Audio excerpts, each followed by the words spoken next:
Om Namo Bhagavate Vasudevaya. Om Namo Bhagavate Vasudevaya.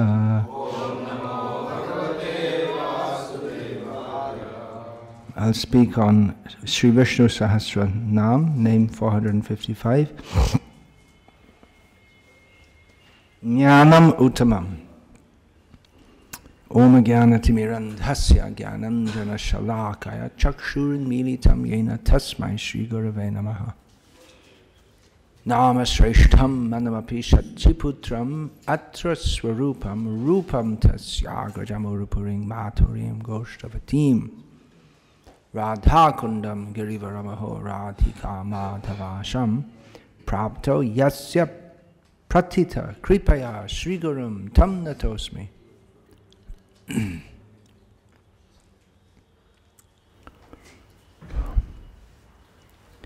Vandeham Shri Guru Shriyatah Parakamalam Shri Gurun Vaishnavangscha Shri Rupam Sagrajatam Sahagana Raghunatan Vitam Tam Sajivam Sadvaitam Savadhutam Parijana Sahitam Krishna Chaitanya Devam Shri Radha Krishna Padan Sahagana Lalita Shivashakhan Vitamscha. Hare Krishna, Krishna Krishna, Hare Hare, Hare Rama, Rama Rama, Hare Hare. Although we're in a holy place dedicated to Lord, or where Lord Shiva is, he gives his very name to this place. We'll speak about Lord Vishnu more. Actually, there are many places which the deity gives the name. Many places in India. Chidambaram of Lord Shiva, Rameshwaram of Lord Shiva. For Krishna, there's Nathdwara, Guruvayur, yeah. And we'll find many places which are named. I don't know if there may have been deity there previously. Just like we have Raghunathpuram in Telangana, just near to Goraipalli. Gopibalapur. Yeah, there's one. In Bengal, there's one in one area near Dhaka. There's a whole group of places called Gopaldi, Madhavdi, Narsingdi. There are some others also, which I don't remember. So we should do that. We should get all the places renamed. Jayapataka Maharaj is in the Gulf because you can't say the idea was for it to be somewhat secret because you're not supposed to be a Hindu preacher going to the Muslim countries. So Dubai became Damodar Desh, Bahrain became Balaram Desh, and Kuwait Kanaya Desh, and Oman, I'm not sure what it is. Other I don't know the other ones. Even though the whole country is Siam, apparently, Thailand, apparently that's from Shama Desh. Burma is Brahmadesh, that's the Puranic name.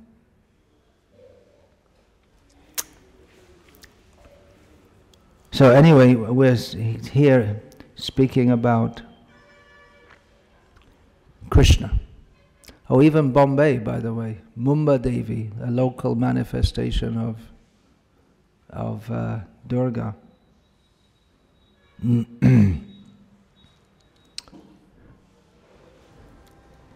Udupi, named after Krishna, right? No, Lord Shiva. It's something again to do with the moon. Can't remember exactly. Yeah, so we praise Lord Shiva, but not in the way that Shaivas do. We praise him as a great devotee, and in that context we praise him. But our main praise is for Krishna, even though there are statements in Shastra that Shiva and Vishnu are the same, and even there's a name, Harihara, which I just gave to one devotee now, which is the name of one of Lord Chaitanya's associates also. Hari is Krishna and Hara is Shiva. But still our concentration is on Lord Vishnu, because Lord Shiva, it means auspicious, Shiva, but he gets his Shivatva, his quality of being Shiva, from Lord Vishnu, as Bhaktivinoda Thakur states in one of his songs in Sharanagati. So the center is Krishna or Vishnu. And close this door. And even Lord Shiva himself may not be that much pleased if we praise him so much to the exclusion of Vishnu. As we're told, Srila Prabhupada, he didn't even like devotees to chant Jai Prabhupada over and over again. He told them to stop. You chant Hare Krishna. And there's one Vyasa Puja offering from Atreya Rishi Prabhu in which he described that he was just praising Prabhupada and said, Prabhupada, I don't know Krishna, I only know you, which is a devotional sentiment, but he was practically forgetting Krishna, or just only concentrating Prabhupada, and Prabhupada told him, no, this is wrong. You have to see the Guru as the servant of Krishna, and not that you praise him practically to the exclusion of Krishna.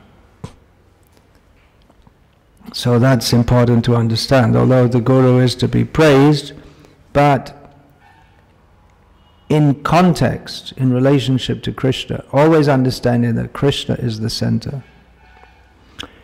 So therefore we're discussing Visnu-sahasranama. One name here is Gyanam-uttamam, which Baladev Vidyabhushan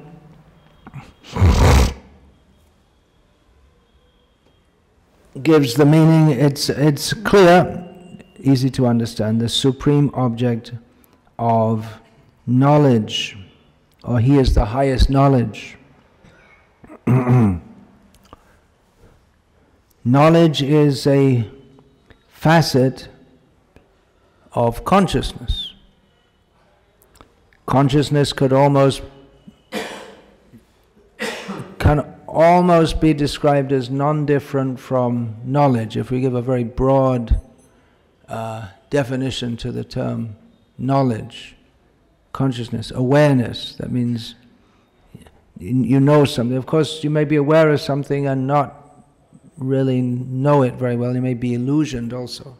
For instance, to give a classic Shastric example, one may mistake a rope to be a snake, or one may mistake the shiny surface of an oyster shell to be silver.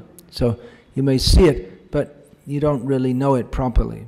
But knowledge is possible for those who have consciousness. There's different. Those who are not conscious cannot have knowledge, and to the extent that one's consciousness develops, that much one can properly understand things as they are.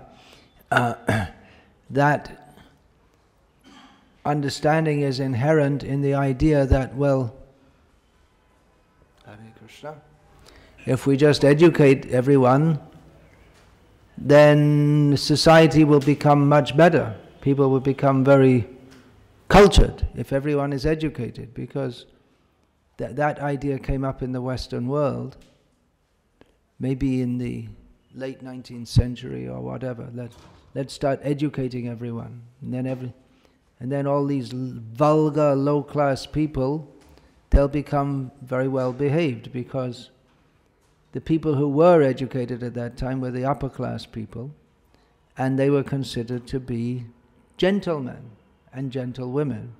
Of course, they had some habits like hunting animals, and eating animals, but the gentlemen of Britain were trained to go and fight in wars and go all over the world and conquer the world and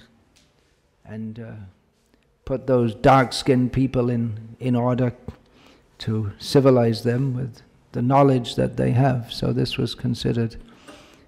It's considered that if everyone becomes educated, then everyone will become gentlemen. There will be no more ruffians. But it hasn't happened because they haven't. The education is not to lift. Doesn't actually lift people to a higher platform of consciousness. It was considered that, well, classical education in England was, or Britain, was, not to leave out Scotland, Wales and Northern Ireland and the rest, was to teach Latin and Greek and then the classics, such as the Iliad, the Odyssey, and Latin works, Virgil and this and that. So that's considered, that puts people on a higher platform of consciousness where they can think in terms of nobility, self-sacrifice, philosophical vision of the world, wisdom, within their understanding. They consider this as a very, very high knowledge. But it doesn't have the potency to lift people to the mode of goodness. Without specific knowledge of the modes of nature and how to go beyond them, there may be some elevation of consciousness, but not to the spiritual platform. There is Indriyani praniyahor indriyebhya parang manasastu parabudhe yo buddhe paratastu saha. So for human beings who are practically on the levels of animals, just on the sensual platform, they can be lifted, or maybe even in humans who are on the sensual platform, they can be raised, or they also operate somewhat on the mental platform. They are more advanced than animals. But the intellectual platform, the education, the best of useless education raises one to the intellectual platform. We could lock the door and say, don't bother coming anymore. Hare Krishna.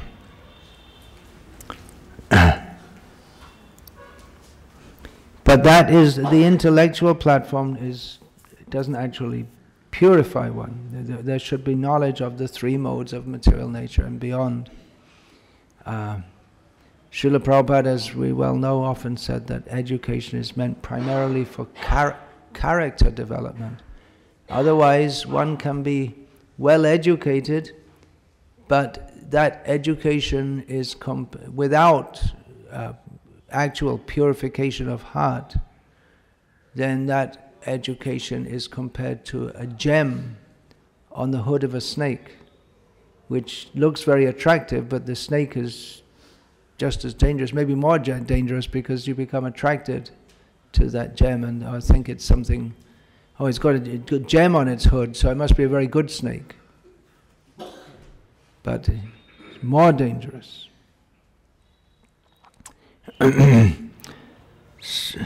So real knowledge begins with knowledge of the self, Atma Gyan. This term used to be very well known among Hindus. Now I don't know if they're so much divorced from even the most basic understanding of anything to do with spiritual knowledge. But knowledge begins with Atma Gyan, to understand oneself, to be different to the body. And then going beyond that, or further developing that, one understands oneself to be an eternal servant of Krishna. And then there are many details within that also. So the highest knowledge is to understand oneself as an eternal servant of Krishna. Now, within Vedic knowledge, much importance is given to knowledge. Vedic knowledge, it's a bit of, well, we're using two languages, but Veda means knowledge, so it means knowledge, something like that.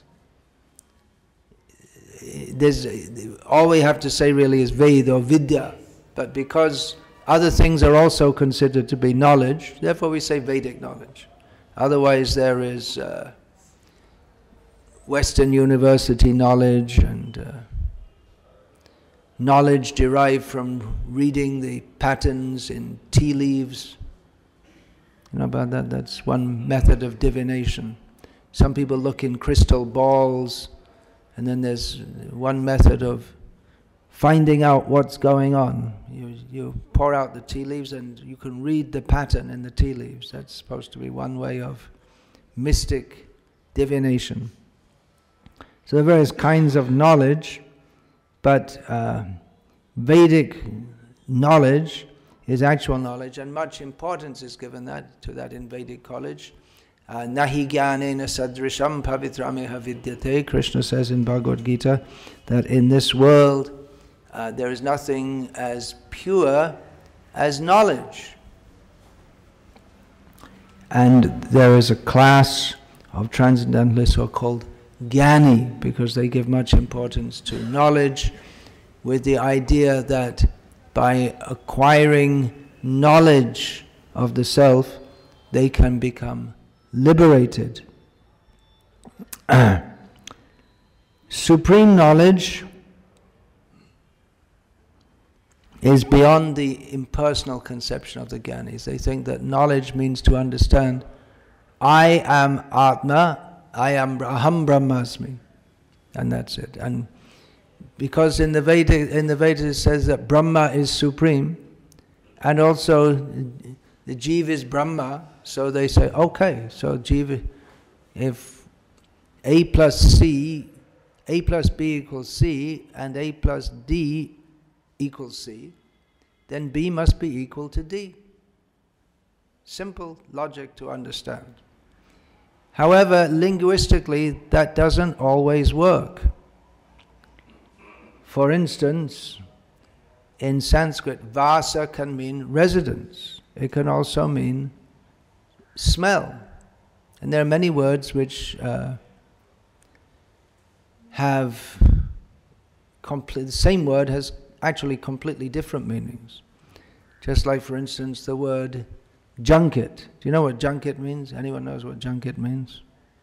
Well, there are three different meanings of it, which are all completely different. You're looking it up in the dictionary. One meaning is a kind of Chinese ship. Another meaning is a preparation made from milk, putting rennet into it, which is not like cheese. And another thing is someone going on a pleasure trip at the expense of the government or his company. That's also called a junket. So they're completely different meanings.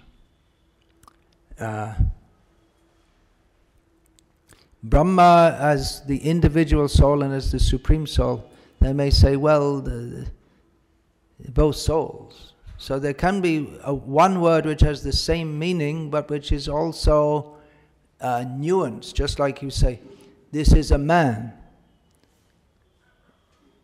All right, that's generally understood to be a male of the human species, Homo sapiens. That is a man. But then you may say it also, oh, that is a man. If you see someone who's really strong and noble and manly.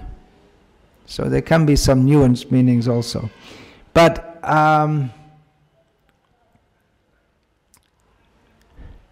in Bhagavad Gita, that particular distinction is made.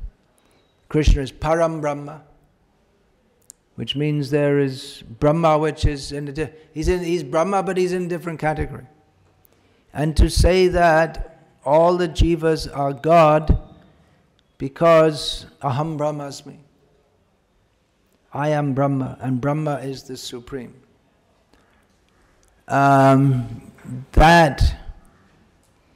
To explain that, you have to to take that conclusion, you have to very imaginatively interpret so many Vedic injunctions which speak about the Supreme, or one person who is Supreme, specifically Vishnu or Krishna.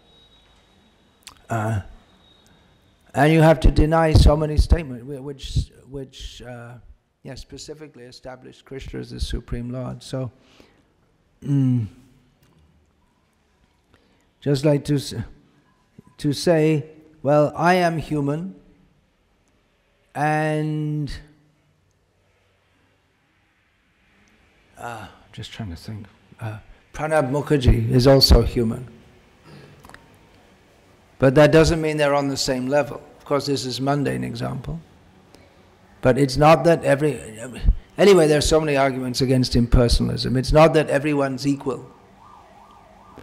Just because everyone is by nature spiritual doesn't mean, even on the material platform, that they're equal. And in spiritual existence, also not equal. So, Gyanam-uttamam also suggests that he is above the gyan of the so-called Gyanis. Gyanam-uttamam. The Gyan-uttamam means above ignorance. So some so-called knowledge is actually a manifestation of ignorance. It's an accumulation of information with a wrong understanding.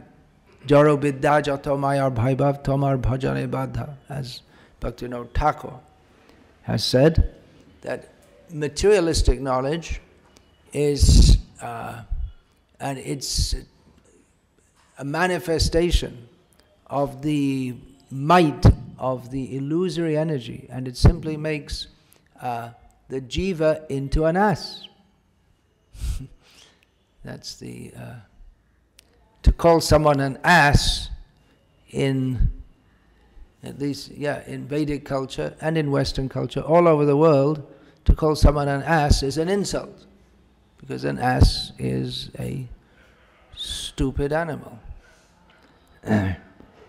So it makes you, it makes one, materialistic knowledge makes one into an ass. And incomplete spiritual knowledge is also misleading, because one thinks that one is on the path to attaining or has attained the highest perfection, whereas actually he hasn't. So that's misleading. So if we take Gyan, so real knowledge takes us beyond ignorance. It's axiomatic. To know means you're not ignorant. If you're ignorant, you don't know. They're opposites, knowledge and ignorance. So real knowledge is that which takes us above ignorance, and which suggests that there is a kind of knowledge which doesn't take us above ignorance. We become learned fools.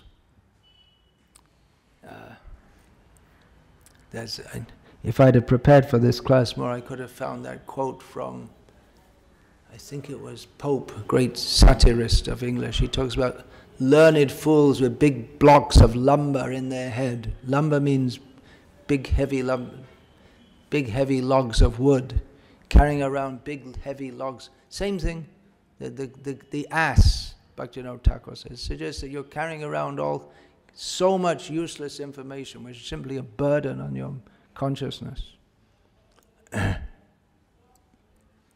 So real knowledge is that which takes us above ignorance, and Gyanam-uttamam means that knowledge which is beyond what most people consider to be jnana. It's beyond that, it's higher than that.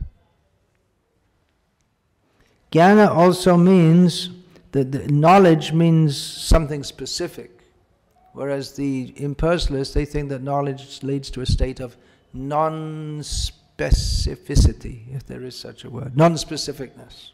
Non-specificness, but knowledge means you have a clear understanding about something. Well, you can't have a clear understanding about nothing. There's nothing to know. Now the scientists may say, yeah, well, there's very interesting studies of vacuums. But a vacuum is only understood in relation to space. Is it not? Just like darkness is only understood in relationship to light. It's an unnatural state. So you may say that, well, there is emptiness or void or nothingness. But that's artificial, and that also occupies some space. Although probably by some kind of mathematical theory you could work it out that it doesn't occupy any space. But anyway, why take so much interest in nothing anyway? I always wondered why the Buddhists are so interested in nothing.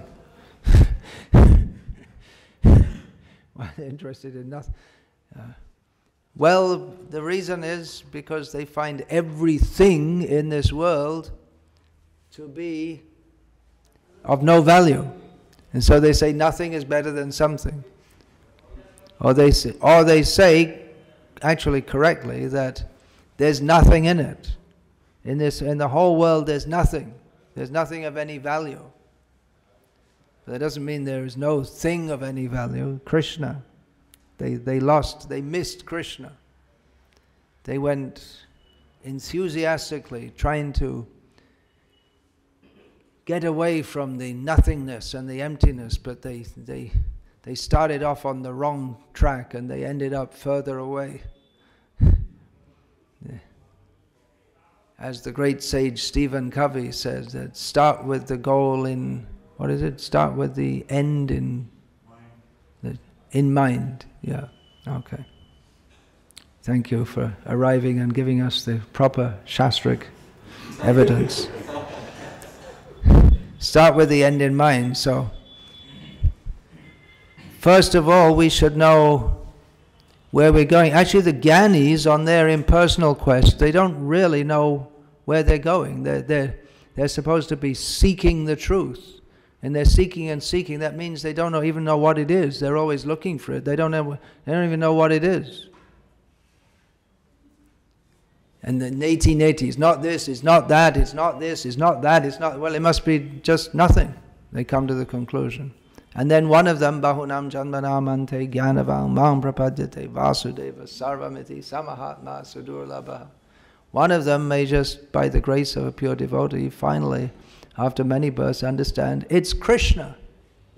Or you might just be some hamburger eating, beer drinking, tobacco smoking, ati malecha walking down the street one day and get a Bhagavad Gita as it is and actually read it and surpass all the endeavors of the so-called Gyanis immediately. It's quite possible, by the grace of Chaitanya Mahaprabhu being channeled through Srila Prabhupada and his followers who go and distribute the books. So, Gyanam-uttamam means the knowledge higher than that of everything else in this world, which is considered knowledge. And the highest knowledge is not just knowledge of Krishna. You say, not just. What do you mean, just? How can you say just suggests it's something very small or inferior? There's something more. Well, there is more. There is more. As Chaitanya Mahaprabhu, when he was conversing with Ramananda Rai, he rejected so many propositions. Eho bhaja, this is external. Then he came to the point, eho hoi. Okay, this is good. Gyane prayasam udapasya, giving up the endeavor to simply acquire knowledge and think you'll become perfect in this way. Namanta eva, becoming humble. Namanta eva jivanti sanmukharitam bhavadiyavartam. Then one should live by hearing about Krishna from realized devotees. So in this way one should hear about Krishna. So Chaitanya Mahaprabhu, he said, okay, very good. But he was saying before, eho bhaja age kahoha. This is external, say something more. Then he said, eho hoi age kahoha. Okay, this is good. Now say some more. First of all he was saying, this is external, say something more. Then he said, okay, this is good. Now go on saying something more. And he went on and on and on up to the topics of Radha Krishna Prema Keli, Krishna's intimate, loving relationships and loving pastimes with Radha. So it's knowledge of Krishna, but not simply knowledge of him as the Supreme Person, but knowledge of him as the Supreme Lover and the Supreme Lovable. Rasa Gyanam. We find in the beginning of the Bhagavatam that Sutta Goswami expressed on behalf of all the rishis at Naimesharanya, the Vayam tu navitripyama. We find in so many places that if you hear about Krishna, you'll be satisfied. But he said, we're not satisfied. We heard about Krishna, we're not satisfied. Vayam tu navitripyama uttama shloka vikrame. We heard so much about the glories of the Supreme Lord, and we're not satisfied. Yad shinvatam rasagyanam swadu swadu pade pade. That by hearing about this Rasa-gyanam, then we taste it at every step. So then they're never satisfied. What's your favorite food? I can ask you, what's your favorite food? Is it idiyappam or sandesh or shrikand or samosas or sausages? Vegetarian sausages. I know you don't eat meat sausages. What is it? Whatever it is. Say it's gulab jamuns. Who's the world gulab jamun eating champion? It was Suhotra Swami, but he's doing it somewhere else now. They actually had a competition once after a big feast, him and someone else, after a feast. And he outdid everyone else. So, you know, the gulab jamuns in the West, they're like tennis balls. At least they used to be. I don't know. With the Kali Yuga, everything's decreasing, so maybe they became smaller now. But whatever it is, there comes a point where you say, no more, no more, no, I can't take even one more, I can't even look at one. Whatever it is. But with the rasa jnana, then one desires to taste that more and more and more, on and on. And Parikshit Maharaj actually did that 7 days and nights not sleeping, which we can't do. As I can see with most of you, struggling to stay awake. And I would be also if I was listening to the class and not giving the class. I'll try and say a few jokes to keep you awake. That's one way of trying to keep people awake. There's also the famous spray system.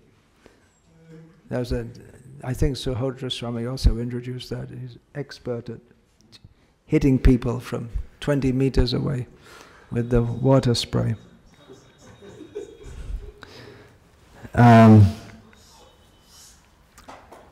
So Gyanam-uttamam, the highest knowledge is knowledge not simply of Krishna and his greatness as the Lord of the world, as Vishnu, but as Rasik Shekhar. That is the that word is given in Chaitanya Charitamrita. I'm just trying to remember the verse. No, I can't. I don't remember it now. No.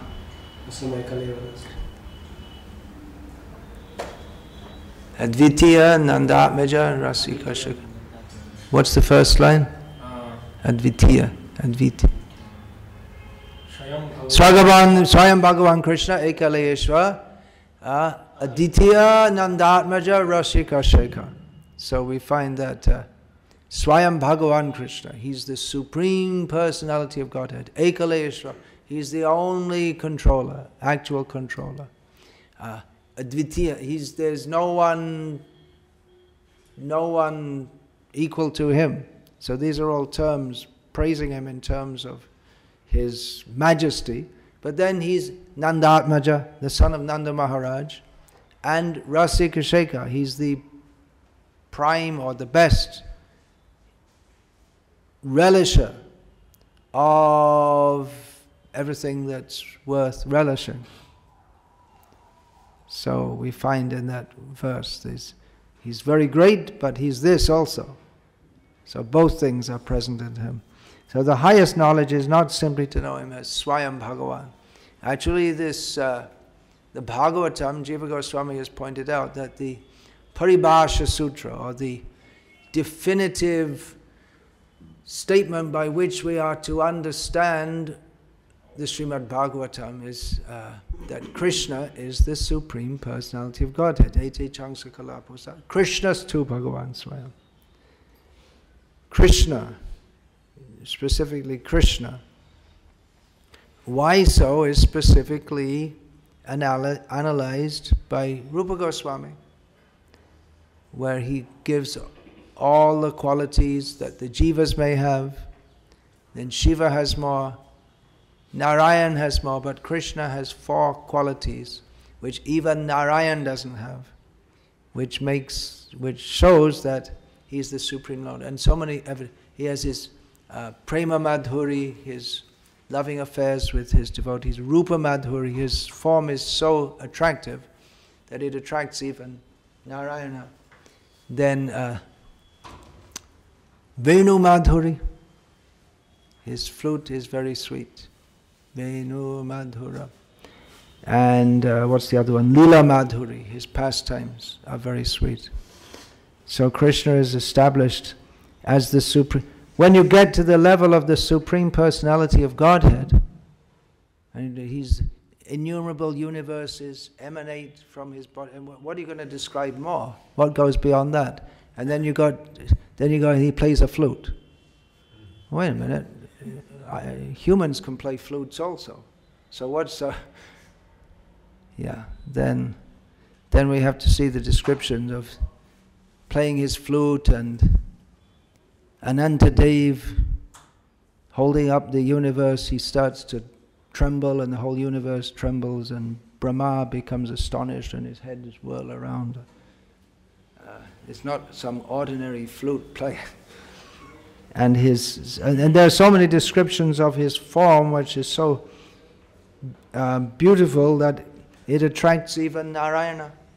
So in this way, Supreme Personality of Godheadness surpasses the Supreme Personality of Godheadness, or the Bhagavata, even of Vishnu. So I'm going through Visnu-sahasranama, and this can help us to realize how great is Lord Vishnu. And then beyond that, certain people, they may be very upset. What do you mean beyond? How can it be beyond? They'll take that to be offensive. If you say there's something beyond Narayana. But actually, Lord Shiva, he states that the topmost worshipable is Vishnu. Vishnu aradhanam param. Tasmat parataram devi tadyanam samarchanam. But more is the paraphernalia, specifically devotees in relationship to him. And why is that? Because devotional service is more powerful than God. He becomes subordinate to that. So these things, we'll find hints of this, some understanding in the other sampradayas also, but that's fully magnified and fully put center stage by the Gauryas, how Krishna is the Supreme Personality of Godhead,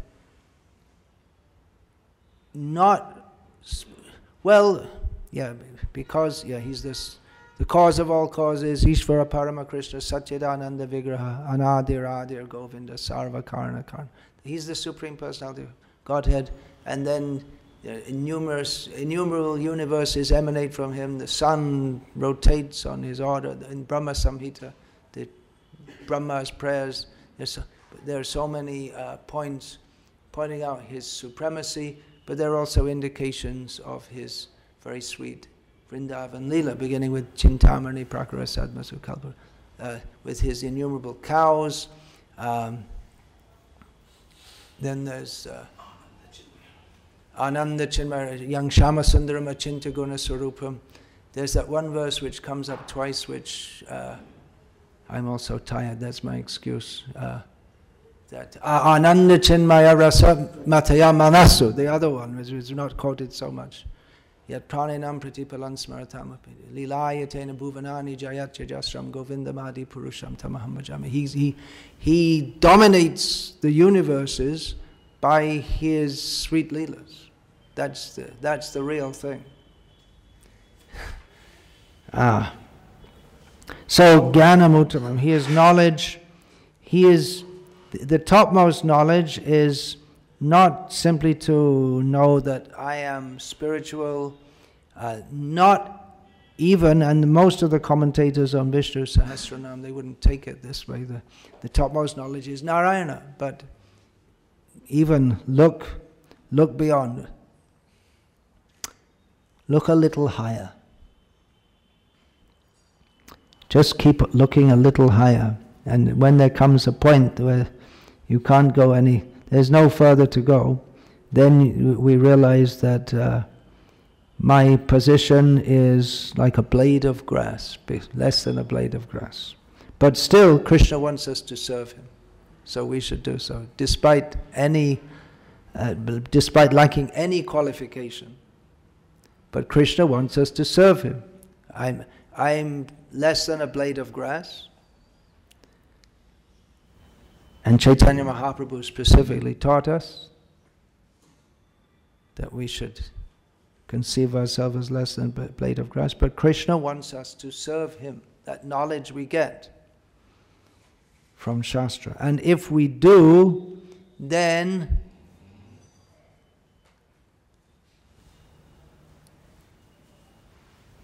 it's been a long weekend.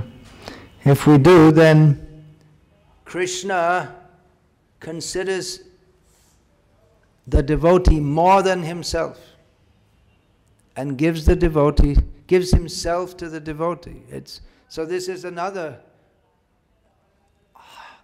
aspect of the highest knowledge, that God gives himself to the devotee. And again, many theists would consider this blasphemous. They just can't imagine that we have to be just completely subordinate. Yes, we do, and we always preach that. But then, if you look a little higher, then we find that by the glory of Krishna, his greatest glory is not that he's this supreme smasher on the head of the naughty souls, or the supreme thrower into hell forever. But his glory is, pretty much all theists will say that he's merciful. Glory to the all-merciful Allah who throws people into hell forever. But where's the mercy? That's my question, or it's an obvious question. Where's the mercy? But the mercy is even not just delivering people, but giving to them more than we deserve, or more than we can imagine. He gives himself to the devotee. He doesn't insist that you'll be, all right, get under my feet and I'll smash you, crush you under there forever. But he wants to give himself. So this is Gyanam-uttamam. In the commentary of Bhatta, I can't remember his name now. Ranganatha Bhatta says that the supreme knowledge, Bhagavan is the one who has revealed the Vaishnava Dharma, which is the most superior of all dharmas. And he gives reference to that. Sarva Sarvaparo Vaishnavo Dharma Gyayate Asmin Iti Gyanam-uttamam. Oh, that's probably his own comment. Among all the to know that the Vaishnav Dharma is the highest, that is the highest knowledge. So, yeah, we agree with that, but just how far does it go? How far does knowledge of Vaishnavism go? And he also says that the revelation of the Pancharatra, which in the Sri Vaishnava Sampradaya is given great importance, and actually we do also. Another instance that he is the Uttama Jnana.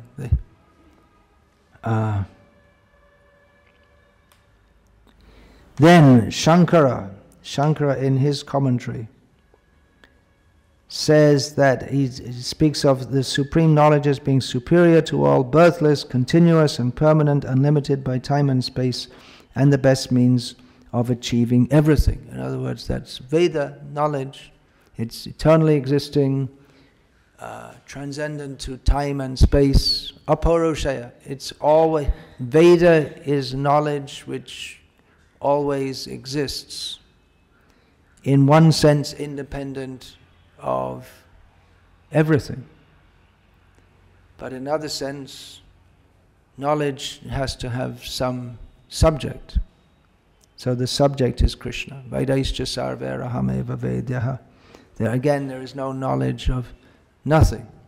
It can only be defined in relation to things. So you can't really understand nothing. Anyway, you can't understand it, but even the concept of it can only be understood in relationship to things, which is probably why Buddhists and others, they have, some of them have a very strange methods of trying to attain realization by things like meditating on the sound of one hand clapping, because there's no such thing. But if you try to understand nothing, no thing in relation to other things, then you're thinking about things again. So they come up with the sound of one hand clapping. But then again you come up, then you have to think of one hand. I don't know, they don't know either. And those who know do not speak, so shut up.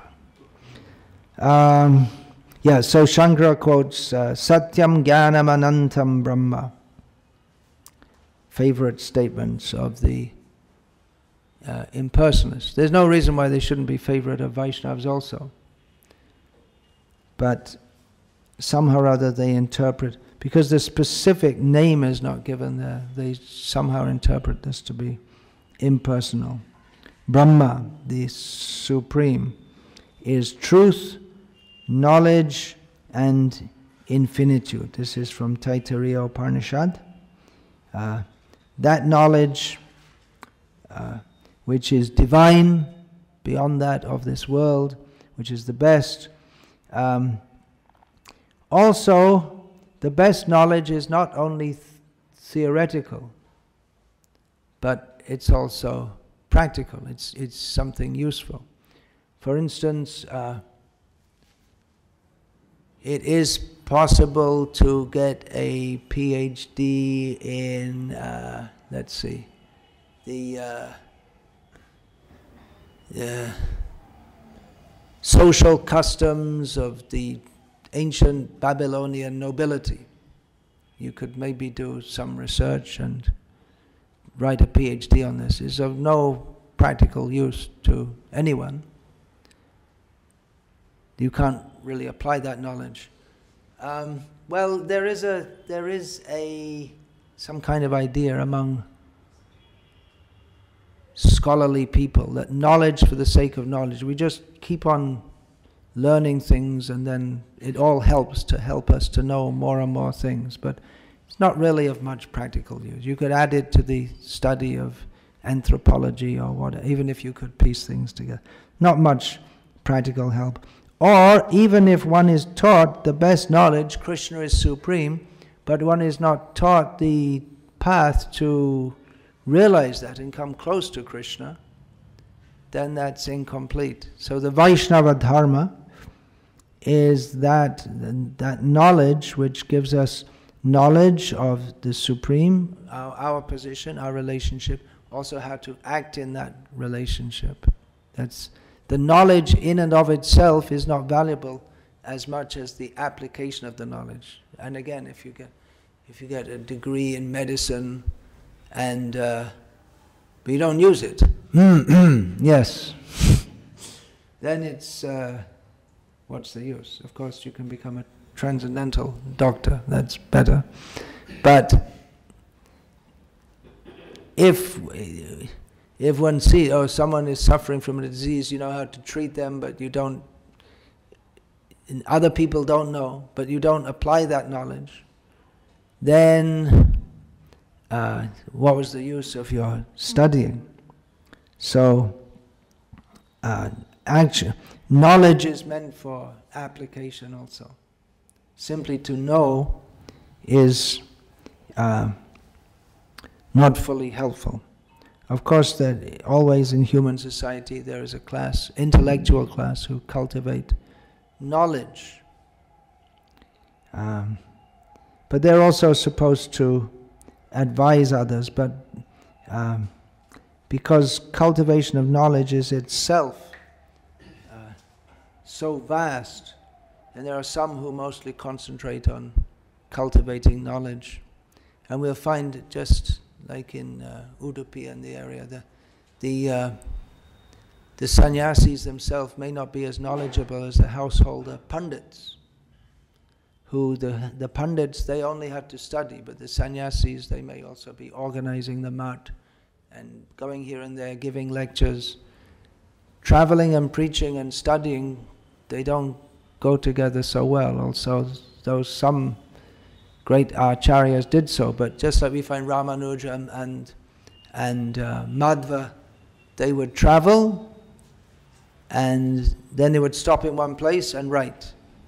And then again they would travel. And when they were traveling, they were preaching, they were also always collecting information, finding manuscripts. Bhaktisiddhanta Saraswati Thakur also, when he went to South India, first in his youth, before accepting sannyas, he was collecting manuscripts, finding out about the organization of the Sri Vaishnava Sampradaya. So when they travel, they don't just travel here and there, giving lectures, this, that, but they're also learning. So an important part of knowledge is to always learn, to always be open to learn. And the very highest level, of course, there's not much interest in knowledge. The devotees, they just want to love Krishna and serve Him. As we find on more than one occasion when Krishna spoke to or sent messages to the gopis that, well, you're suffering from separation from me, but anyway you should know that I am the Supreme in everyone's heart and I'm also in your heart. And they weren't interested in such knowledge. They just wanted to love Krishna. They didn't give any importance to such knowledge, which was superficially above their level, but actually much below their level. So some other notes here. Radha Krishna Shastri, a commentator, contrasts limited knowledge with superior knowledge. The knowledge that we acquire via the senses is always limited because our senses are limited and our consciousness is limited and our knowledge is limited. So when we see something, we can only understand it to the extent that we have knowledge of it. So for instance, if we see the sun in the sky, okay, we see it. If we learn from science textbooks that it is a mass of gas, or whatever is the present understanding of the sun, more than 40 years out of school, so probably the understanding has changed since then. But then we can say, oh yes, you see, and it's emitting these kind of rays, and it's such and such a temperature at the heart of the sun, and so you can understand more if one has knowledge. Of course, one can also take Vedic knowledge and understand that the sun is a planet with the sun god, moves at different speeds on a chariot, with the Valakilyas standing, facing the sun god and praising him. And we can go and give a university and go to the university cosmology department and tell them that. But either way, one can understand more if one has knowledge. But that's always limited, because the ability of the jiva to know is always limited. There's always more to learn about anything. Anything, even if it's just one speck. You could spend your whole life just studying one speck, and if you want to get into the atomic structure, and then there's no end. So our knowledge is limited by the basic limitations that we have as jivas, but Krishna is above such limitations. Satyam Gyanam Anantam Brahma.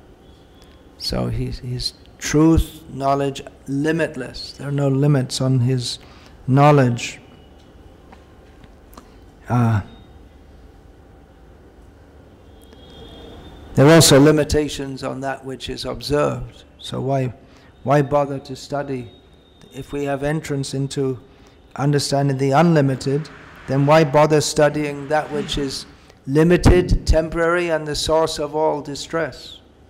If we are given entrance into knowledge of that which is eternal, blissful, unlimited, then why should we take interest in anything which is limited, temporary, and the cause of distress?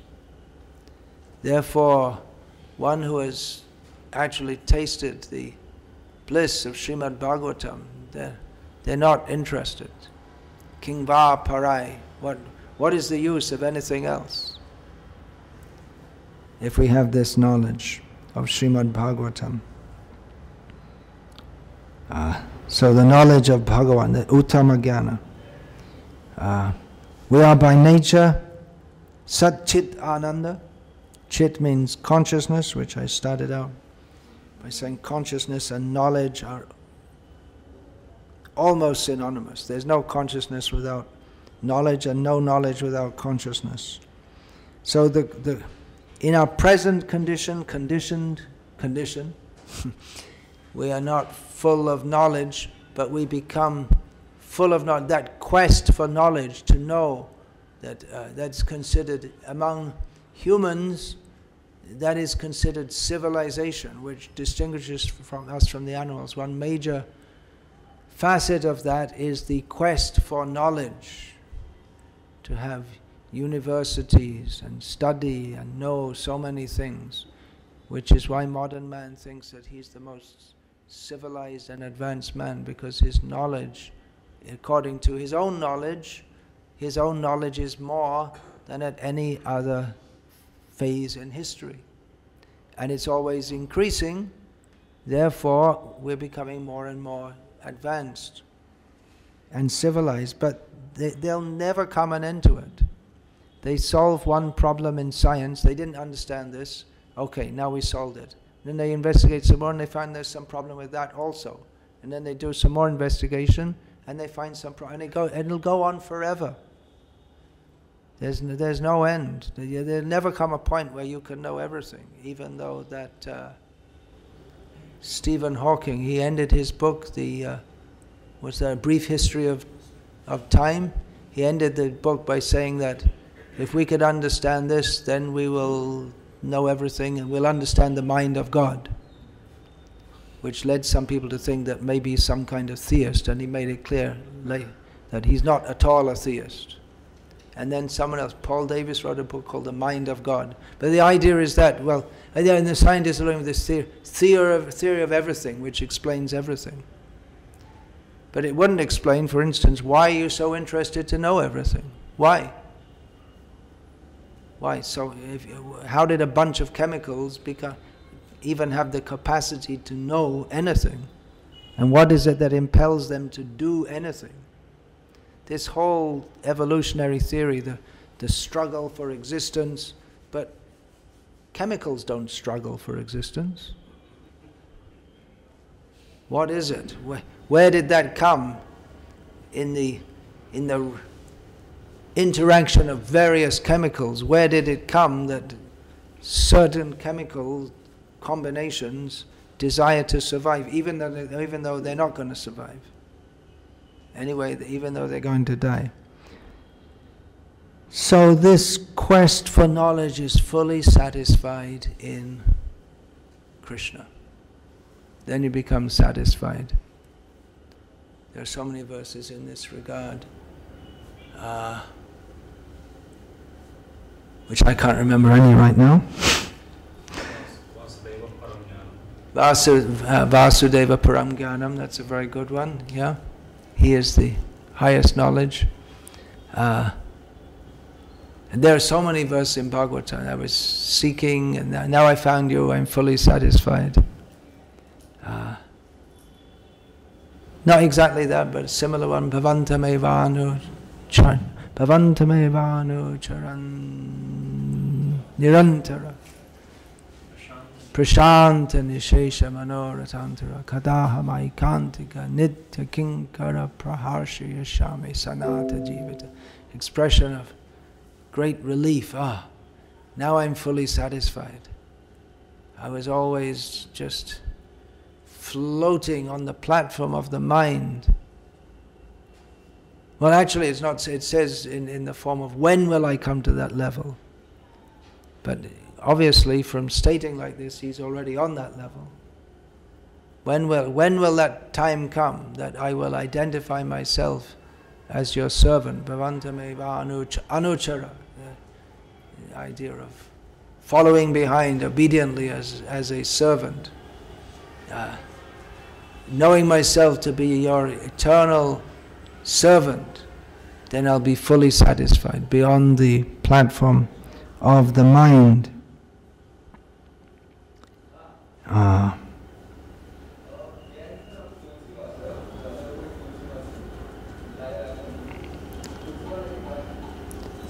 So Gyanam-uttamam is Vishnu.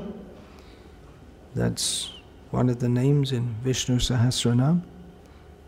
And if we look a little higher, then we'll find Krishna. Means going from Vaikuntha up to Golok. And as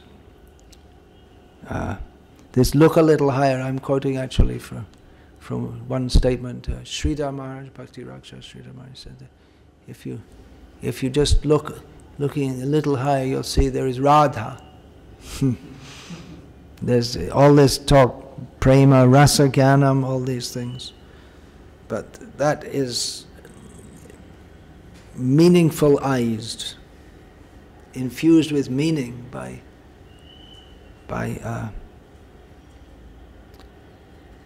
Radha, without whom Krishna feels himself completely devastated and useless.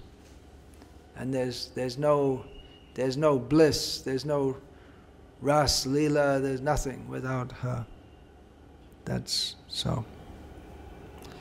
That's Gyanam-uttamam, and then go a little higher. As Chaitanya Mahaprabhu, I say to Ramananda, go higher, go higher, go higher, go higher, go higher.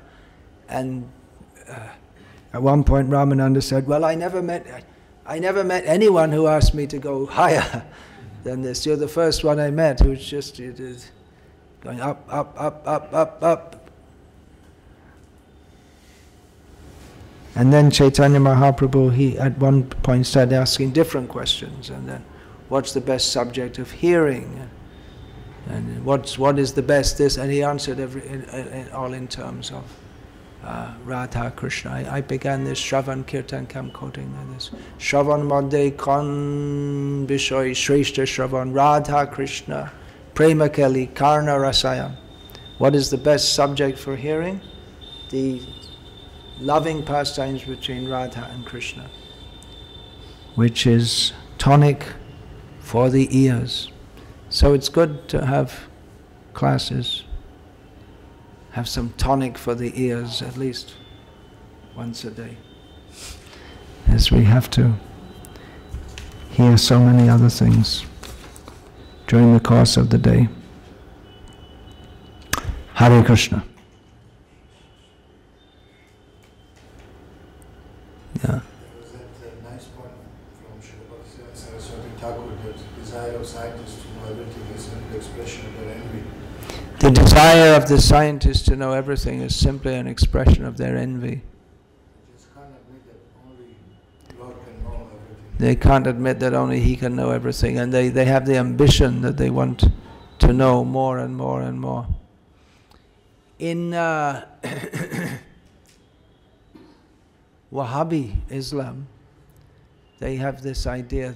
It's similar to what Prabhupada said also, but not as finely understood or nuanced. That what's all the point? What's the point of studying all these things in universities and all this advancement of civilization? You should study the Quran and understand God.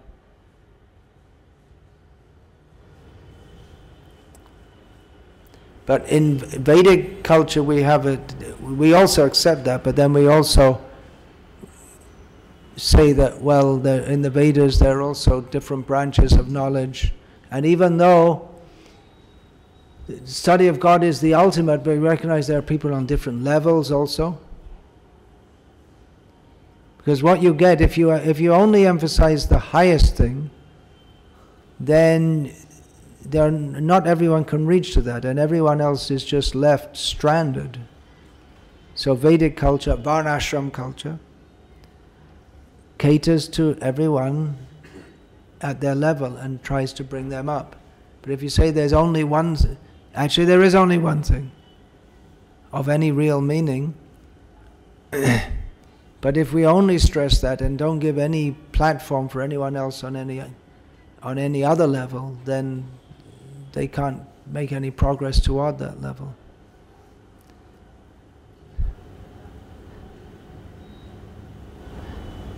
So it's all or nothing. Either you go to Jannat, is it heaven, or you burn in hell forever. That's all. But Vaishnava understand, at least Gauriya Vaishnava is that. All right, you make progress. If you better to come to the highest level. If you can't, then you can make some progress in this life, or at least not degrade.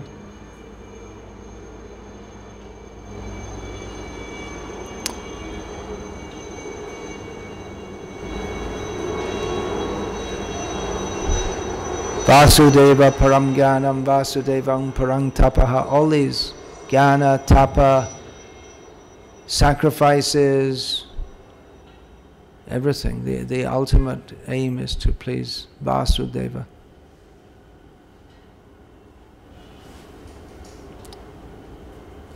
That verse also, idang hi pungsas tapasas shrutasya srishtasya suktasya cha buddhidatayaha avichutarto kavibhya nirupita ya uttama shloka gunanuvarnanam. That all these endeavors in human society,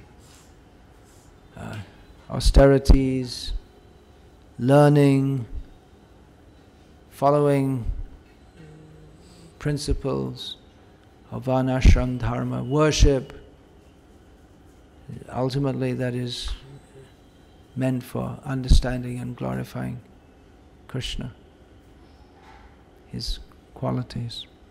So, Hare Krishna. We can finish there. For now, all glories to His Divine Grace, Srila Prabhupada. Hare Krishna.